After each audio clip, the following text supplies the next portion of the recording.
I want to take this opportunity to invite you and to welcome you to join us in our program today as we talk about politics. We are talking about politics, and with me here I have we have in our studio Andraza. Is a political analyst, is an artist, is also a common mwananchi that talks about what's happening within the locality. We have today here with him in studio.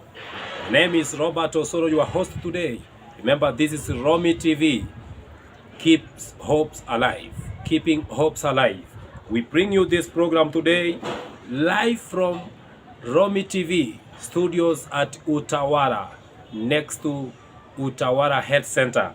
Welcome to our studio this hour, Mr. Andraza. Thank you for having me this day. I'm so glad to be here. My name is Andraza. You can follow me on all social media. I'm a political scientist, I'm a political artist, I'm a political analyst, and would like to talk about this issue that is amongst us, because politics is our day-to-day life, and it's how we live politics. Everything is driven by politics, and thank you for this time.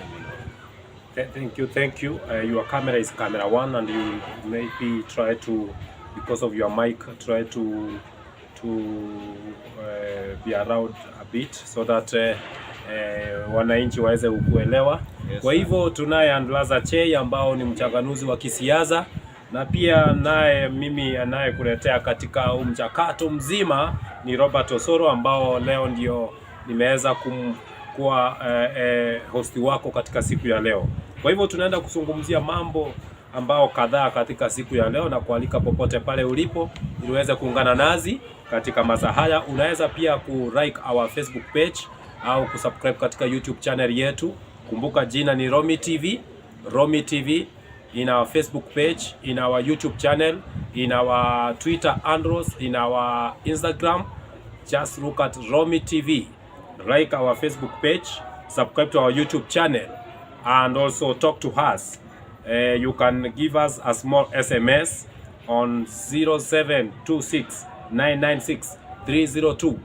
You can also text us or WhatsApp us from +254 726 996 302. Tell us, what do you think about politics? We're talking about Kiamba. What happened yesterday? We are talking about about the economy, jobs, and youths. We are talking also about the COVID-19, how it has affected us. So like our page, subscribe to our YouTube channel Romy TV Kenya. Also you can like my page Dr. Osoro, or to my YouTube channel Osoro. Welcome. Uziponyeshe kidude kanazi hadi tamati. Yes, bwana Andraza. Yes, sir. I could like to start from Kiamba in the on 15th, the day before yesterday. Yes, I was here with another politician who is aspiring for presidential 2022, and when we were looking at what's happening in Kiamba, we talked a number of things, and yesterday it was the result. As you saw yesterday, the Wanjiku, that's Njuguna Wanjiku, was able to gather 21,703 votes with his opponent of Jubilee. Remember, Wanjiku was in UDA. We also had Kariri Njama from Jubilee Party, also was able to gather 21,265 votes. Was very close to his ally. Remember, this was a race between two horses. That is the President of the Republic of Kenya, Uhuru Muigai Kenyatta, and the Deputy President, William Samoei Ruto. We were able to see, as William Ruto was saying, that this will be the future of 2022 politics. Tuliposikia alisema kuwa hii tu ni mwanzo, alisema hii hatujaanza, hii ilikuwa ni friendly match. Unasema nini? First and foremost, I'd like to thank the people of Kiamba for participating in democracy in an orderly manner. They maintained peace and came up with the leaders they desired to see in power. So kwa maneno ya Kiambaa naweza sema Wanjiku anatambua kwamba ni Mungu anapeana uongozi, na anamshukuru sana kwa kuelekeza watu vizuri walipomrudishia shukrani, na kuanzia sasa kila uchaguzi tutakuwa tunazingatia amani, na uchaguzi wa Kiambaa umeonyesha kwamba watu wamerevuka, watachagua kiongozi ambaye wanataka kumwona kwa kiti, na watazingatia amani, na amani ndio cha msingi cha maendeleo. Na kwa upande wa UDA na Jubilee, najua politics is a game of numbers, na hiyo idetermine kitu yoyote in regards to 2022. You know, the president is in power, and the president is still young, energetic. We might have some other opinions, but so far we're just hoping that we want peace, development and equality. Lakini tunapoangalia zaidi tunaweza kuona kuwa katika kura ambayo iliweza kukamilika ambao ni jana, chama zilikuwa ni mbili tu, Jubilee na UDA. Na pia we kama mchanganuzi wa kisiasa, tukiangalia azua katika hiyo kura ilipoisha, kulikuwa na tatwishi ambao iliweza kuendelea katika masaa kama 5. Sisi kama Romi TV tulikuwa pale kwa uwanja Kiambaa, tuliweza kutazama mambo jinsi yalivyokwenda, lakini kulikuwa na the 5 polling stations ambao sikuwa zimeweza kusubmit ile result yao, na ndio maana Kalili Njama aliweza kuzungumzia akisema kuwa kwa nini wameweza kuzuia hii, na baada akawa anadai kuwa baada ya kutangaza au kuweza kuhesabu IPC kuhesabu, alisema ni vyema waweze kufanya marudio ya zile polling station ambao ni 5 hawakuweza kukubaliana nao, na IBC hawakuweza kufanya hivyo. Lakini tukiangalia katika Mugoga waliweza kusema zile ambao polling stations zilipaki waliweza kurepeat kama mara 2-3, na ndio maana unaona katika ule jamaa wa UDA aliweza kukubali, akasema amekubali kushindwa, lakini mwanzo alikuwa hajakubali kwa sababu alikuwa hajakubali ile mara ya kwanza na ya pili, lakini kwa sababu waliweza kurudia ile matokeo aliweza kukubali. Ningependa kusema asiyekubali kushindwa si mshindani, na kwa kila kinyang'anyiro ama kwa kila ugombeanaji wa kiti fulani kwenye hii tume hakuwezi kosa hiccup fulani kwa mitambo zao, na iwapo kuna hiccup ni vizuri kwamba wananchi wakae, wasubiri, wapewe mwelekezo, wafuate kanuni ambazo wanaelekezwa na tume ambayo imechaguliwa kusimamia IBC. Wakiamua kwamba watarudia kuhesabu kura, wananchi watulie, kuhesabu kura tena mara ya pili. Ikipatikana kwamba mgombea wao amefanikiwa, basi wamfurahie, na ikipatikana kwamba basi ameshindwa, basi wapokee matokeo. Unafikiri ni nini iliweza kufanyika? Kwa sababu kabla hawajaweza kufunga ama kutangaza mshindi, huyu Njama aliweza kuulizia kama wanaweza kufanya marudio, sio katika vituo sote, lakini ili waweze kufanya marudio katika vituo 5 ambayo ilikuwa imebakia, na IBC haikuweza kukubaliana. Wale ambao ni afisa walikuwa wanasimamia maeneo yale hawakukubaliana kurudia. Na unafikiria kwa sababu Njama azasema kuwa ataenda kule ambao ni koti, na ataweza kupeleka malalamishi, na ili itaweza kuamua kama kulikuwa na mshindi hawakukua. Unafikiri kuna mambo itaweza kufanyika hapa katikati, au kutakuwa na mabadiliko, au kuna vile IBC inaweza kuwa itacheza na katika hizi kura ambao ziliweza kupigwa, kwa sababu maybe labda watu walitarajia waweze kufanya hayo wakiwa pale katika uwanja kabla hawajaondoka? IBC is an independent body meant to oversee the elections in Kenya, and if at all there is a hit or a problem in a certain area or constituency. Therefore, there need to be necessary actions that need to be taken to avert the negative effects caused by the same, like for example violence. So like IBC must give room for the candidate to go to appeal if it's not satisfied with the election results. He can go to court. Okay. But again, they can recount the votes. If at all it cannot be costly, they can recount the votes. As voters, do you think we have trust with IPC, or does people have trust with IPC? That do we have that trust that the IPC we have right now will be in a position or able even to do the 2022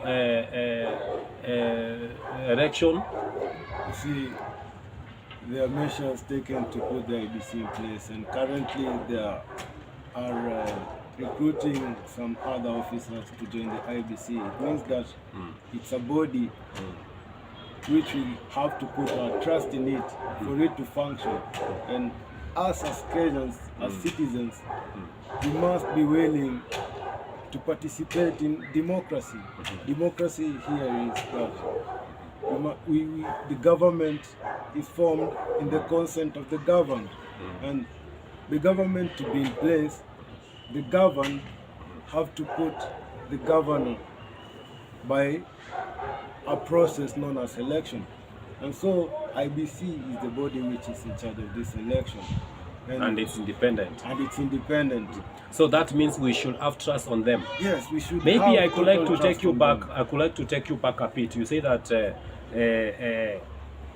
the reason why maybe the Wanjiku was able to gather in higher votes than the Njamba, and you also say that it's about that he came back and he give thanks to God. So, do you think maybe like UDA or UDA, is it using that system of the church thing to win more hearts of the people to vote for them, or is it using the sympathy, or they are really, is it them, or is something that they are acting? Thank you for that point that you raised, Doctor. With those people who reach safely, you know, there is a very critical point. The church should take the center stage if at all there is an election. But sadly, our churches are being used as a means of politicians gathering people to sway people to their sides. So you see, like you find in a church, like a sermon can be limited just because a certain politician is in charge and he wants to speak. And they limit the time of God to serve the time of man, which is very wrong. It should be the other way around. You see, the church should not be influenced at any point by politics, but the church should influence the politicians. It's not bad to give money, you see. Yeah. If you have, you give what you have. Okay. And it's good to be genuine, and it's good to be generous to people, but then don't use God's platform to drive your agendas. And all authority, as it is written in the Bible, comes from God. And so Wanjiku knew that all authority comes from God. Yes. So it is good to wait. God has put him in place. And I tell you, if you go and see, like for the next 2 years, you see, at that place, there'll be tremendous development because he's a leader ordained by God. Leadership is ordained by God. And some people want to insinuate violence to drive their agenda, but this time round we do not want violence. We want to speak peace, so that we can move forward as a nation, you see. And God is a God of peace. Okay. And as far as we are concerned, we are a nation that honors God even in our national anthem. Okay. But then, when have we ever come together as a nation to seek God? Okay. We've never come together as a nation to seek God, though there are prayer meetings. But Okay. we need to assemble Be together. committed, Yes. assemble together, work as a team, And- put everything Yes, in and, God, so and that the church, here's the- when it should take the center stage. But so the that church to is bring the lost in people together. politics. Yes. But the church, but what we are seeing right now is that the church is playing sides. They are saying side politics. The church is not in the center for parties. There's some churches who are saying it is about William Ruto. There's another one saying it's about Raila and Uhuru Kenyatta. So we are divided. What do you say about that? A church that does not worship Jesus Christ and eliminates politics above the will of God is not a real church. Then you should deviate from going to a certain church. You should seek a Bible preaching church, and you should also seek God for yourself. Because the pandemic came so that people could discover God for themselves, so that they could not be told lies. And so that's why the pandemic also came, because nowadays there are so many churches that preach church, but that act church, but they're not the real church. Okay. You see, now you got to read between the lines and decide for yourself. Decide for yourself. Yes. Okay, we will come back for that. Remember, this is Romy TV. Like our Facebook page, subscribe to our YouTube channel. We are coming back shortly after this break. Don't go away. Bringing you this update is Robert Osoro. See you shortly after this break. Yes, welcome back again. We were talking about the politics, about Kiamba. We have talked about the Njuguna and the Kariri, about the fight we saw yesterday, how the Njamba was saying that this forts was stolen, his forts was stolen, and also the Wanjiku was saying he won fairly. We also saw the deputy president saying that this is just a friendly match, wait 2022. That's when we will play the real match. And they say that this is an interview that we give the people of Kiamba to decide for themselves and Mukoka, because of they are very wise people. They decided to give Chupire an MCA, then they gave the UDA member of parliament. Remember, this is the first member of parliament from UDA party, a new reborn party. But now we are going to look at the economy, the jobs, about youths. What the economy, how is the economy of Kenya? What has made this economy has gone down? Is it about the politics? Is it about the BPI? Now, we want us to go through the economy, how the economy has been affected in the country of Kenya. Just send us an SMS. Send us an SMS in our number +254 726 996 302. Tell us your views. You can also send us a message through romytvkenya@gmail.com, or send an email to our inbox at Romy TV Facebook page. Send your views at Romy TV in our YouTube channel. Welcome back, Mr. J. Andraza. Now, Thank you, Dr. what can you talk about the economy, the jobs, and we are talking this about the COVID-19, how the COVID-19 has affected the economy of Kenya, how the COVID-19 has affected the jobs, and also the youth. That is combined with the politics. What can you talk about the COVID-19 and the politics? Dr. You know, there is no economy without health. You know, and for there to be a thriving economy, it means that the people's health must be thriving. And so, COVID-19 has devastated the lives of many people, and largely it has affected the world's economy, because Many countries are finding it hard to facilitate the patients because they lack enough capacity. And COVID-19 has led many people to poverty because many people have been rendered jobless because they had to reduce the number of people working. And so many people have been subjected to abject poverty because of this pandemic. And so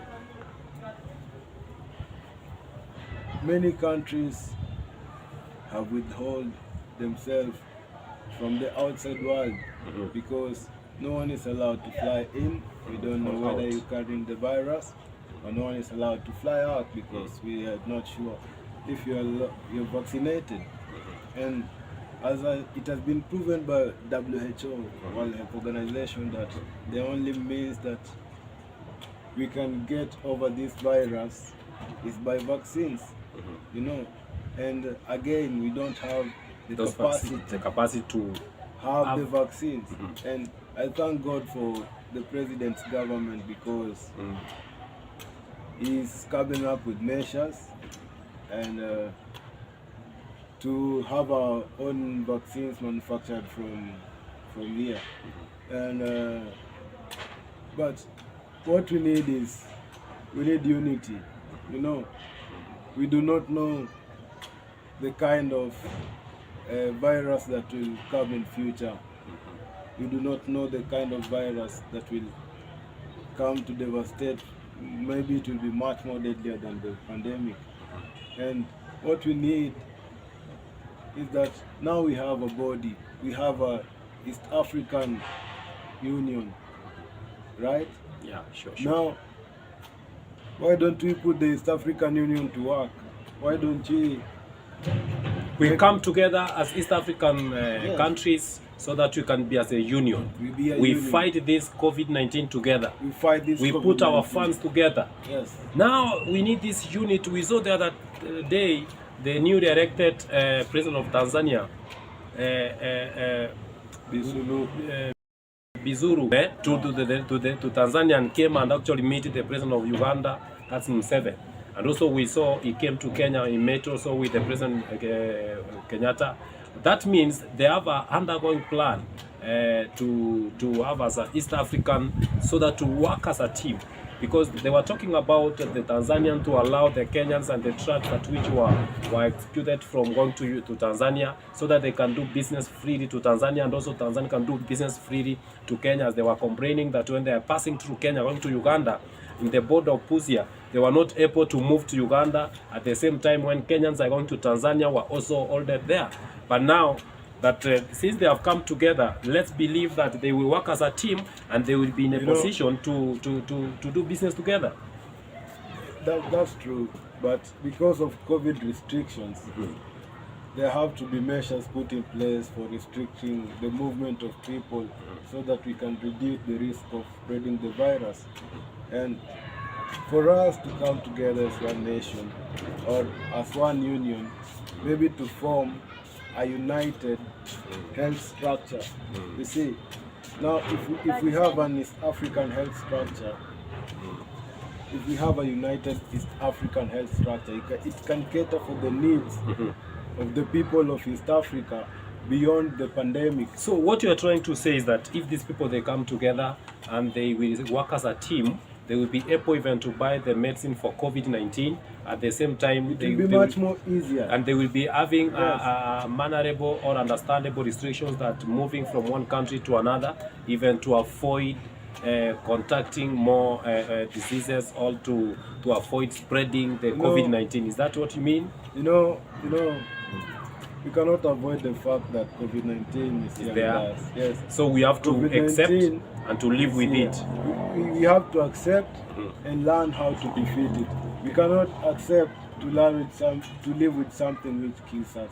Okay. We have to come up with ways and measures to be able to curb it, so that it could not pose a threat to the people's lives. Okay. And COVID-19 is disastrous. It's killing a lot of people, and people die. Now we have the Indian variant in Kisumu. You are already alive there. It is already in Kisumu.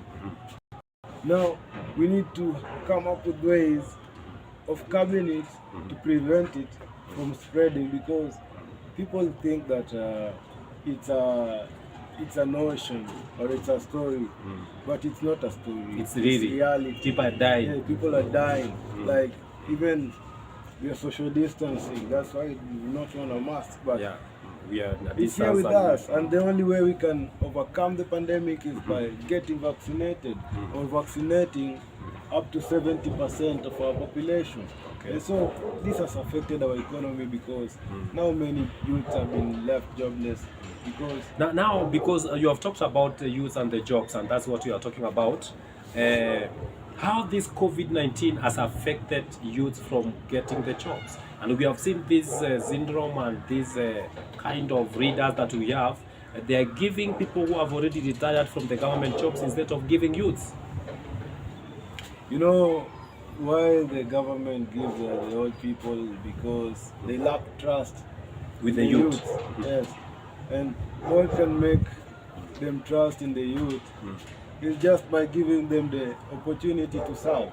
And once they are in the place of service, they will see that, hey, this man is able, he can serve. But how can the government lack the trust in youth, and yet they have not given them an opportunity so that they can do the job? They see the experience, they see their trust, because again, you cannot have trust on someone that whom you have not given an opportunity to serve.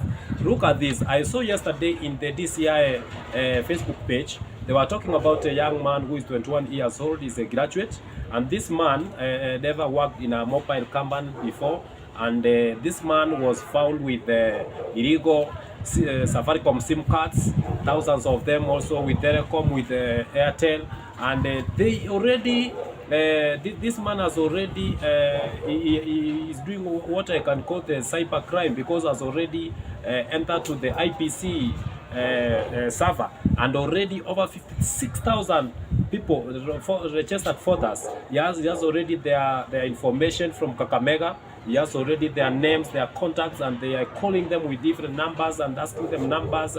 They're telling them how they are going to help them.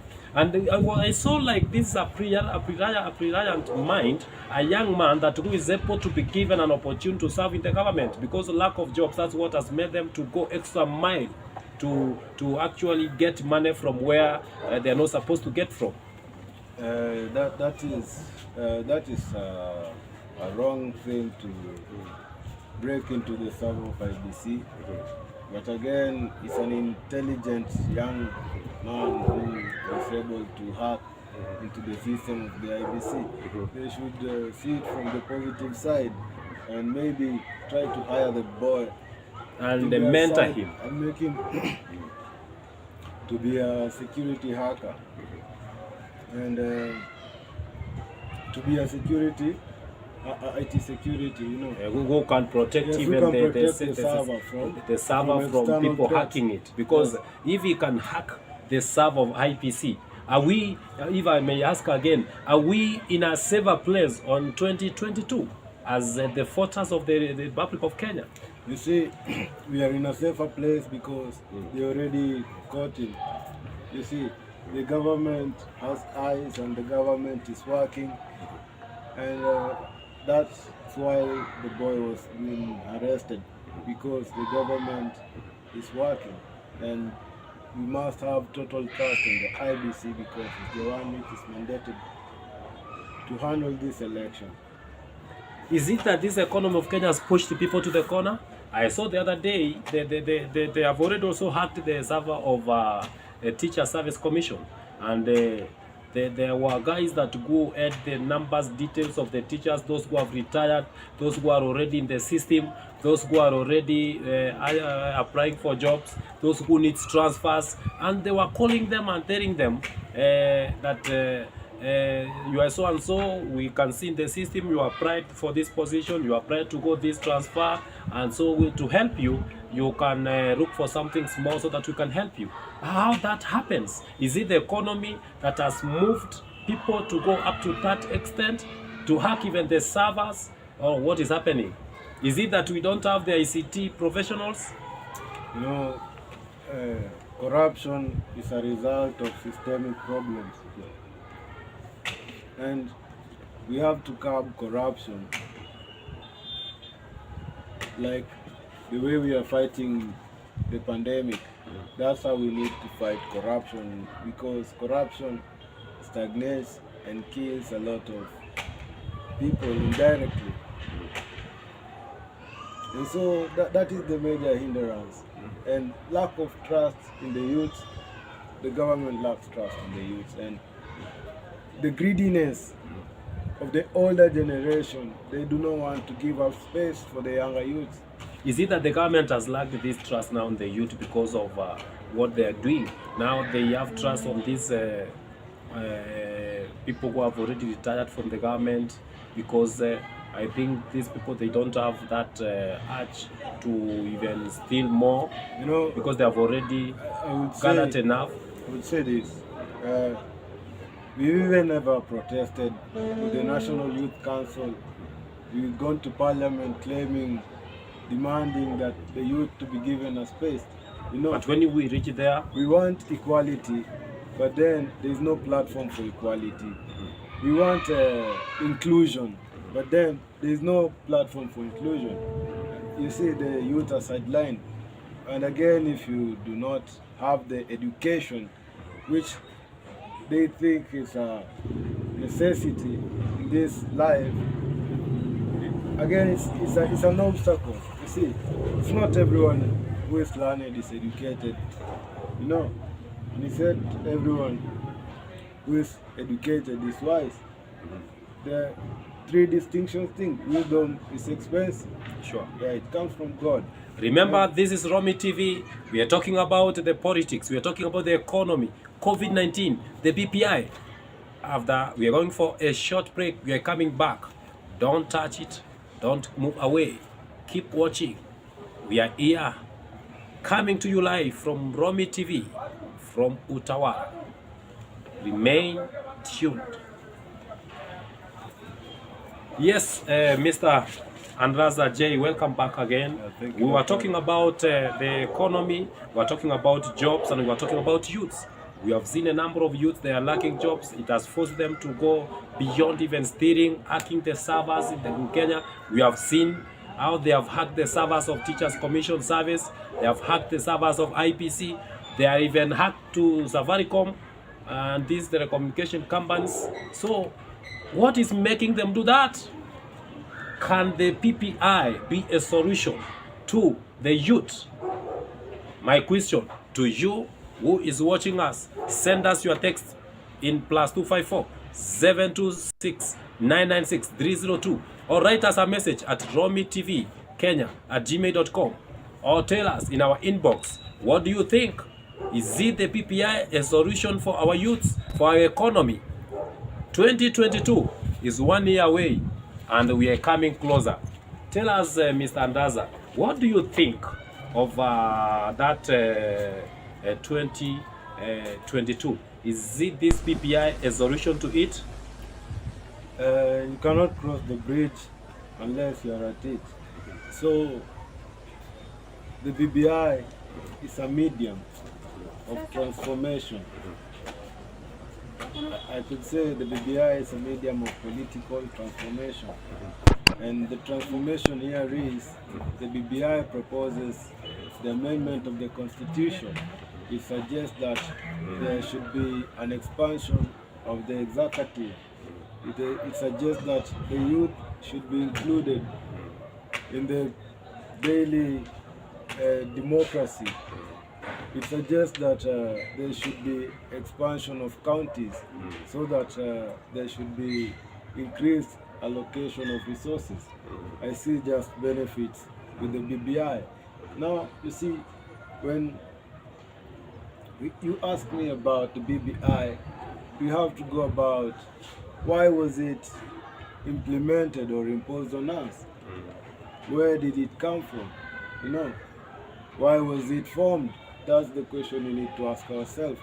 And now we have to remember the day before the handshake, the nation was torn into two. There are some people who are not using products of certain companies, you know, because of politics. The nation was deeply wounded. it was at the brink of a genocide.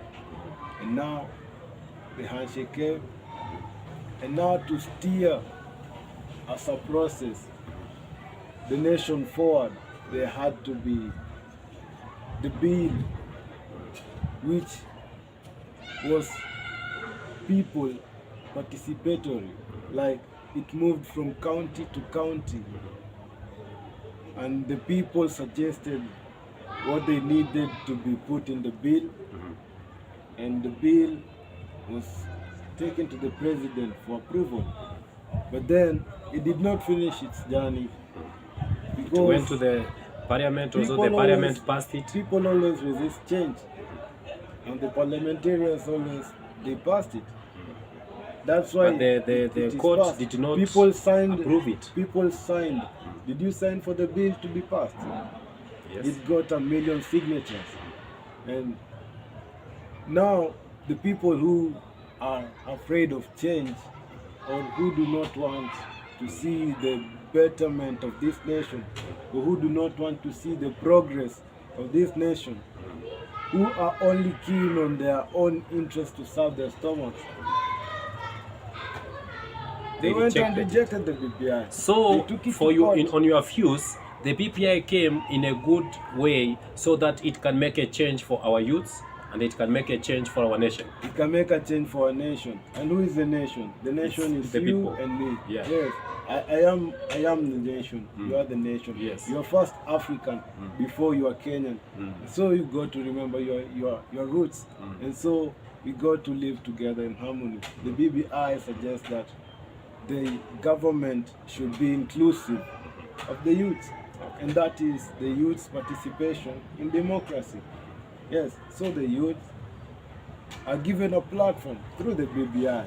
And why does one want to reject that? Because he fears losing. That's the only thing why he... So, Try in to another impose words, that or not. what do you think is, we are waiting on 20th of next month, that's August, to hear the final ruling of the PPI. Yes. What are your views? Is PPI still alive or PPI is already dead? I'm saying, like, the BBI is the only bill that has started this nation from when we had the handshake to the point where they rejected it. Now because that there was stability. We have been having stability since the PPI. What you mean? Since the PPI bill was passed and since the handshake came, and if it was not COVID-19, the economy of the government of Kenya could be higher. The economy could have been better because, as you can see, the government of Kenya is delivering on roads. You can see infrastructure. Now, what we need to do as the Kenyan people, we must accept that we are living as debtors. Like, we owe people a lot of things. And for us to be stable as a country, we need to be mindful of the future generation. Okay. What are they inheriting from us? Like, are they inheriting debt? Are they coming to pay more debt and take more debt? What can we do as a nation to better ourselves and preserve something for the future generation?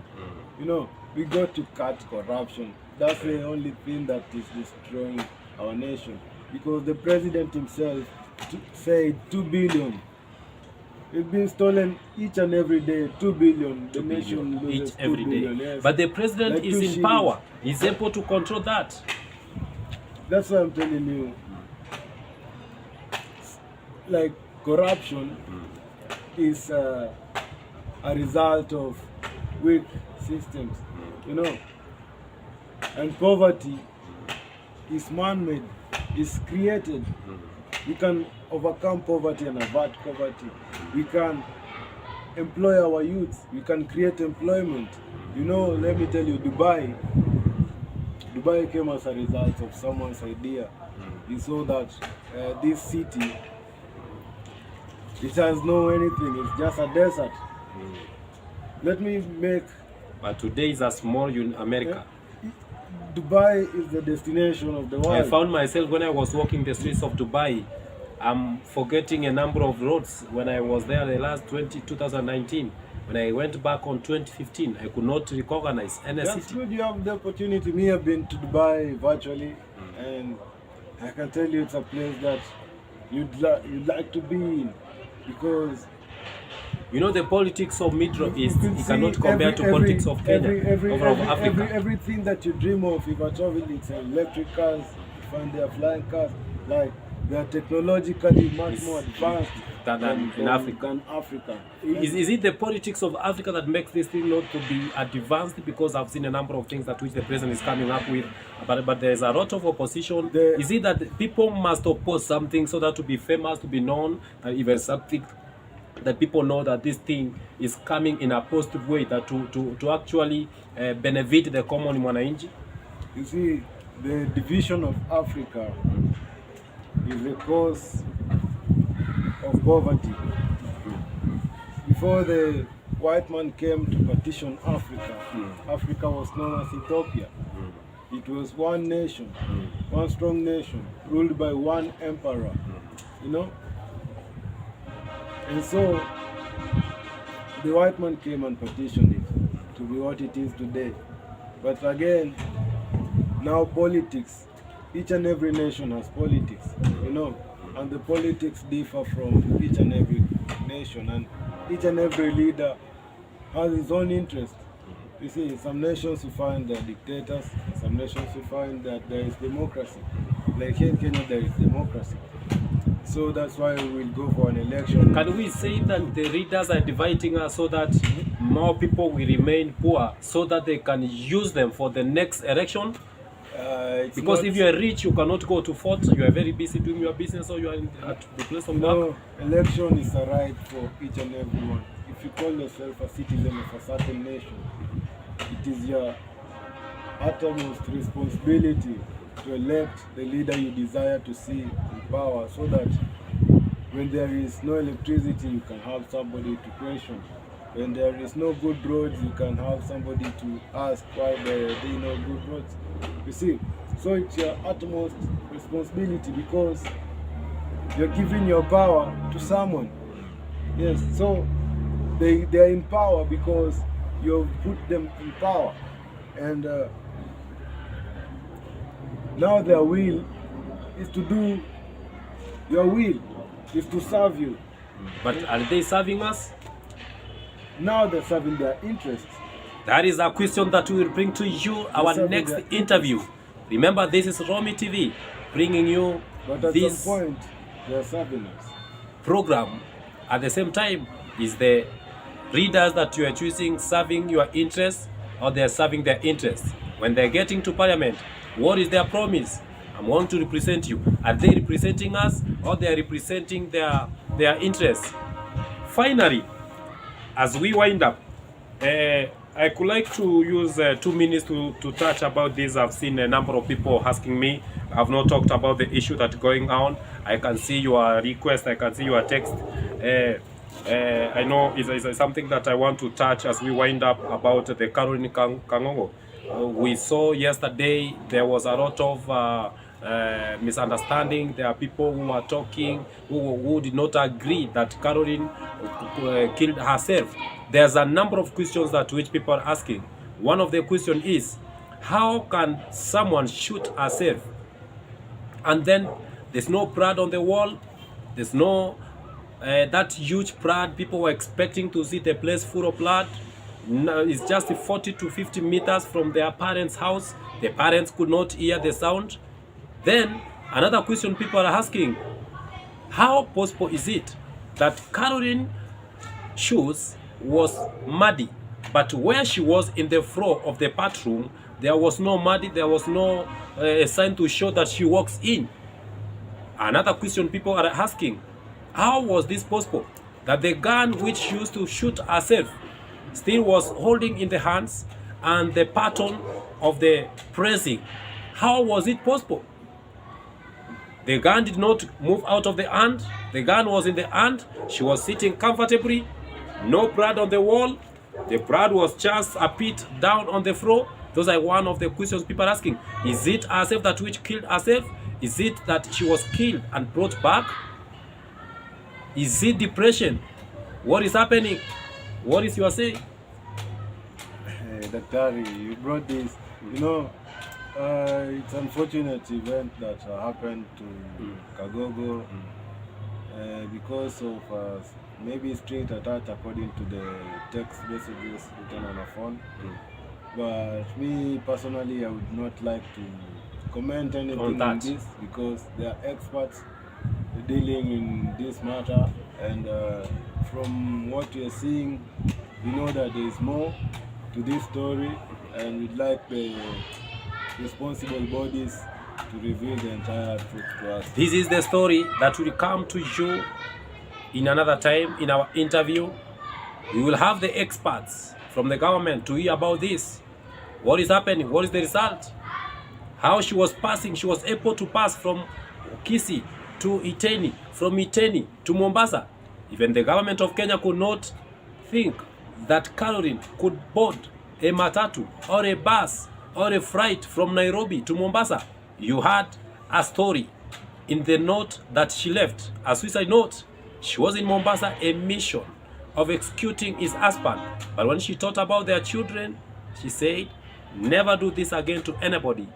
But I sympathize with you because of the children we have. People are going a lot of depression. People are going a lot of stress. Reach out to your friend. This COVID-19, this pandemic has made people to go through depression. In the houses where you are living, try to talk with your colleagues, with your wife, with your husband. Know what they are going through. One of the complaints that she gave is, from the marriage, there was no trust in that marriage, that which made her to move out or made them to get a divorce, where she thought that she could get a peace. Number two, when she moved out of that marriage, she trusted a colleague, called her 1.5 million in a deal of a car. Then when she went back to their family, the parents could not believe that the marriage could end. Then they could not see Caroline as a responsible woman in their marriage. Caroline left stressed, depressed, having nobody to stand with her. She said, with Oweno, the very officer in Nakuru, he did not deserve to die. But this is a question that we are asking. What happened? And how comes that he killed him? As she also said that they will meet in heaven another time. But she said to Ndwiga, she deserved not an apology because he conned her. But again, she talked about how everything is going to be divided and to be left with the parents. The same parents that could reject that when she come back. You see that as a family, we have racked that responsibility. We have rejected our own children. Are we not accepting them? These are the questions that which are in our minds. And the Romy TV will bring you all those. We will be covering them in this studio. And get tuned. Like our Facebook page. Subscribe to our YouTube channel. And also share to your friends. Comment. Give your views. You want to be interviewed? Send us an SMS in +254 726 9996 302. Send us a WhatsApp message in the same number. Send us an email at RomyTV Kenya. Kenya is KIE at gmail.com. ROMITVKE at gmail.com. Send us a message. We will feature your story. You have a story, you want to give a testimony of your life, send us an email. We will get back to you. Now, finally, Andraza, what if someone wants to reach you, wants to talk with you, how can they reach you? What are your social handles? This camera number 2 is your camera. Thank you, Daktari. You can find me on all social media handles as Andraza. You can listen to my music at Andraza SoundCloud. You can listen to my music Andraza Mdundo.com. I'm your host. I've been his host. Thank you for your time. Welcome. What is your last award that you can give to the of all that we have talked to the someone, to the viewer that who are watching us? You are cutting short. The authority that you have lies in your hand. When you give your power to somebody, make sure he has the ability to serve you the way you deserve, so that there can be equal development, prosperity, and poverty eradication for all. One love and respect for all humanity. That is his parting shot. Remember, this is your host, Robert Osoro from Romy TV. Don't get away. Keep tuning in, keep watching, keep get updated. Like our Facebook page, subscribe to our YouTube channel. This is a home that keeping hopes alive. Let's meet again. Share your story. How are you getting us? Tell us, share with your family, and let's keep moving together. See you next time. See you.